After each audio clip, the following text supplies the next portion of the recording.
नमस्कार, आप देख रहे हैं आवाज इंडिया, देश की भरोसेमंद आवाज। मैं हूं पिंकी। खबरों का सिलसिला शुरू करने से पहले आइए नजर डाल लेते हैं आज की हेडलाइंस पर।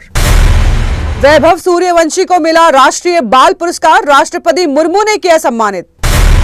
पूर्व पीएम मनमोहन सिंह की पुण्यतिथि पर नेताओं ने दी श्रद्धांजलि, राहुल गांधी ने उनके आर्थिक नेतृत्व की सराहना की।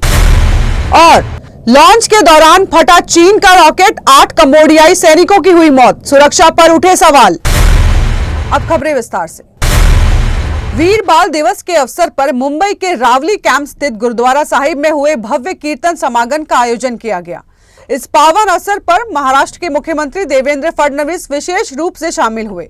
उन्होंने श्री गुरु ग्रंथ साहिब के समक्ष माथा टेककर संगत से आशीर्वाद प्राप्त किया। मुख्यमंत्री ने छोटे साहिबजादों के अद्वितीय बलिदान को नमन करते हुए उन्हें भारतीय इतिहास का गौरव बताया। उन्होंने कहा कि अल्पायु में साहिबजादों ने सत्य और धर्म की रक्षा के लिए सर्वोच्च त्याग किया। यह बलिदान आज की युवा पीढ़ी के लिए प्रेरणा है।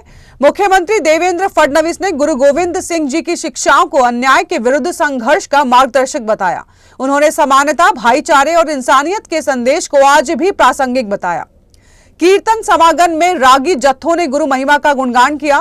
पूरे गुरुद्वारा परिसर में श्रद्धा और आध्यात्मिकता का माहौल बना रहा।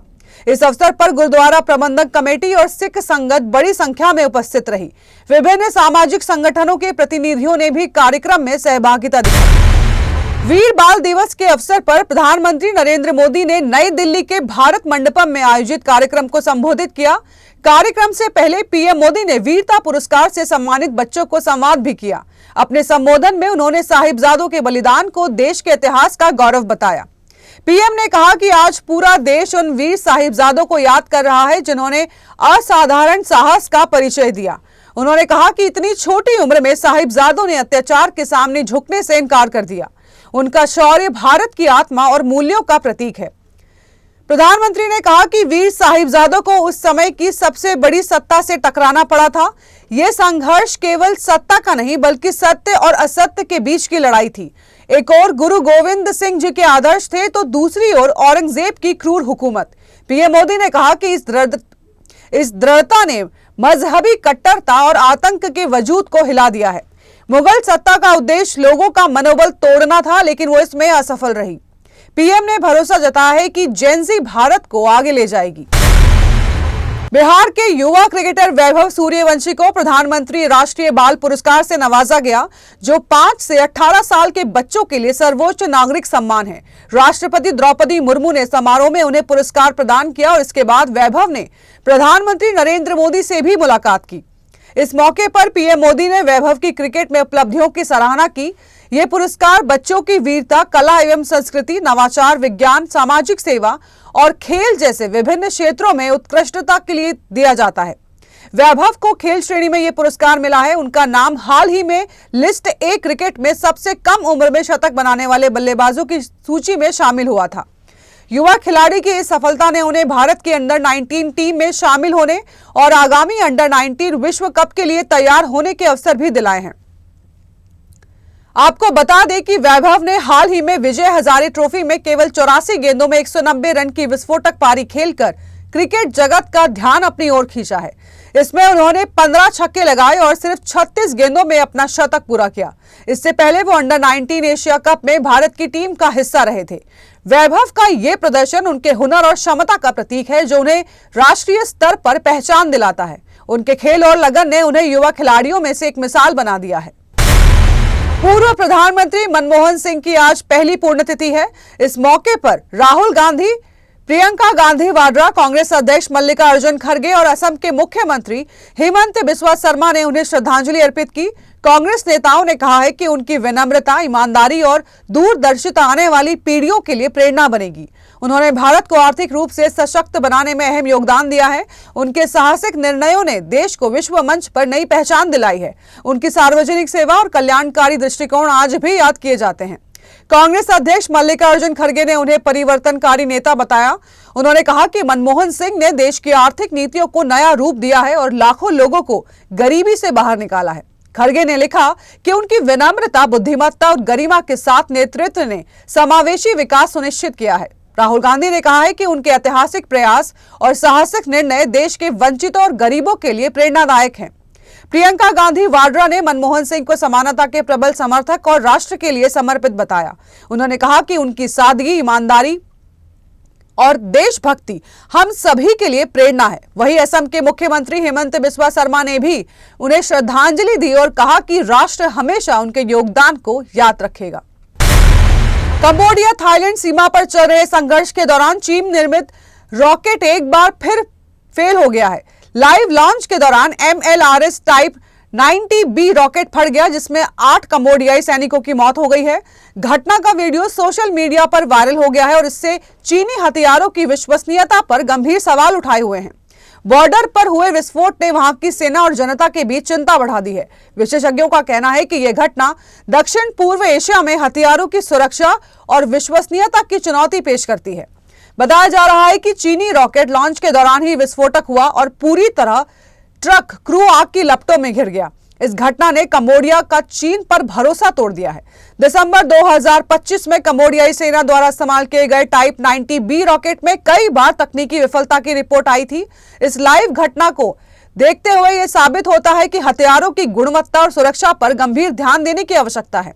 थाईलैंड कंबोडिया सीमा पर इस घटना ने स्थानीय और अंतर्राष्ट्रीय सुरक्षा एजेंसियों की चिंताएं बढ़ा दी हैं। ऐसा पहला मामला नहीं है जब चीनी हथियार फेल हुए हैं। वहीं 2025 में भारत चीन संघर्ष और ऑपरेशन सिंदूर के दौरान भी कई चीनी मिसाइलें, ड्रोन और हथियार अपने लक्ष्यों तक पहुंच नहीं पाए थे।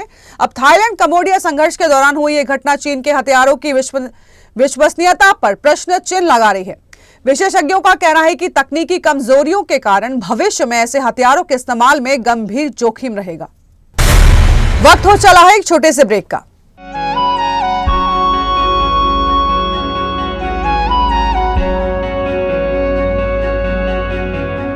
आवाज इंडिया, आवाज इंडिया, आवाज इंडिया, आवाज इंडिया, इंडिया, इंडिया, आवाज इंडिया।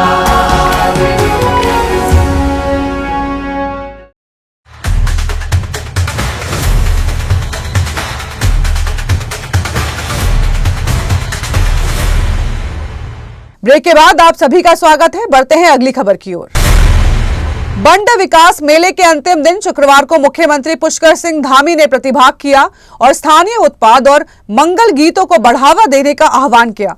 उन्होंने कहा है कि मेले और अन्य कार्यक्रमों में दी जाने वाली स्मृति चिन्ह और भेंटें स्थानीय स्वयं सहायता समूह की महिलाओं द्वारा बनाई जाएंगी। धामी ने पीपल कोटी के सेमल डाला मैदान के विस्तार की घोषणा की। साथ ही नंदा राज जात यात्रा को दिव्य और भव्य रूप देने का ऐलान किया। उन्होंने मेले को आर्थिक, सामाजिक और सांस्कृतिक दृष्टि से महत्वपूर्ण बताया।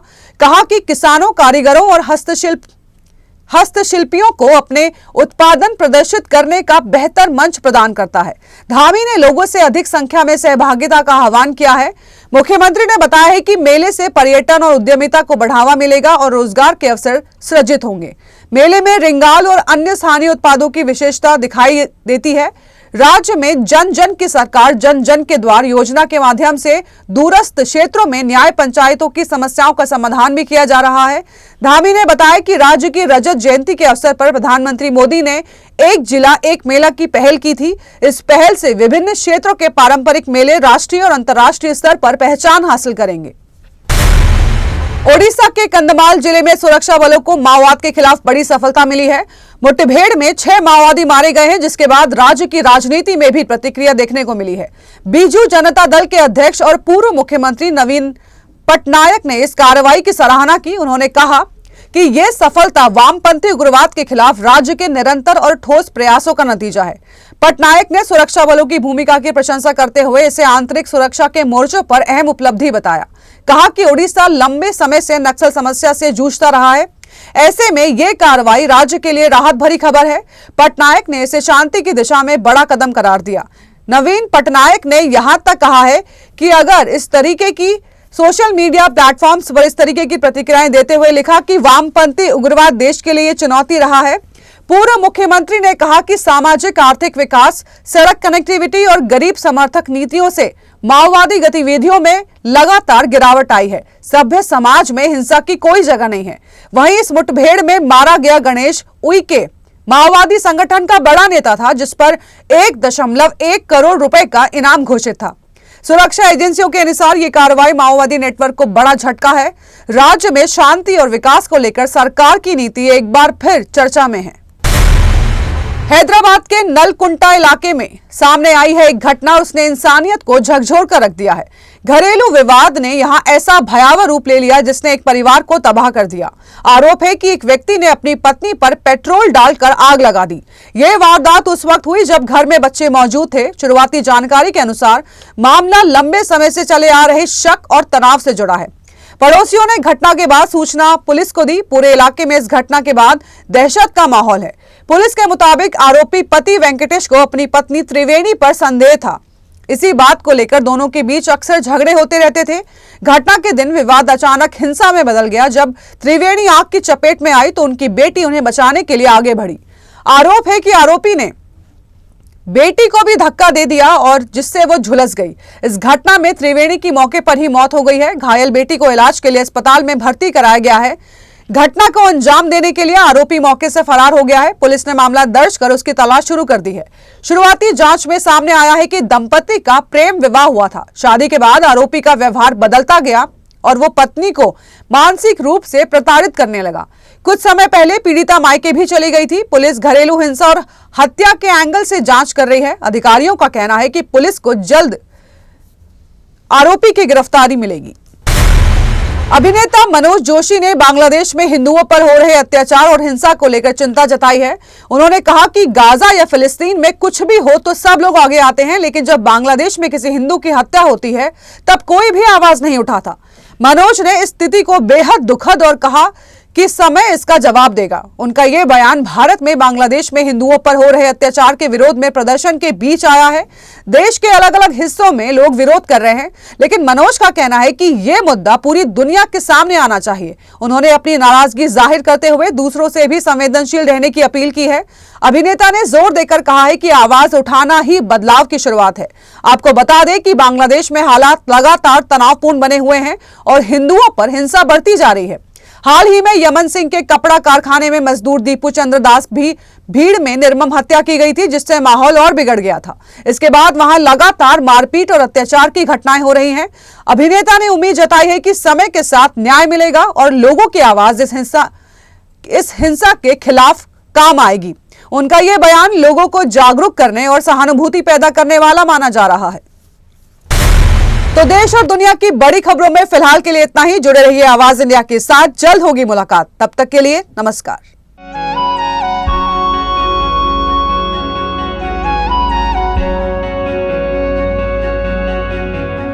आवाज इंडिया, आवाज इंडिया, आवाज इंडिया।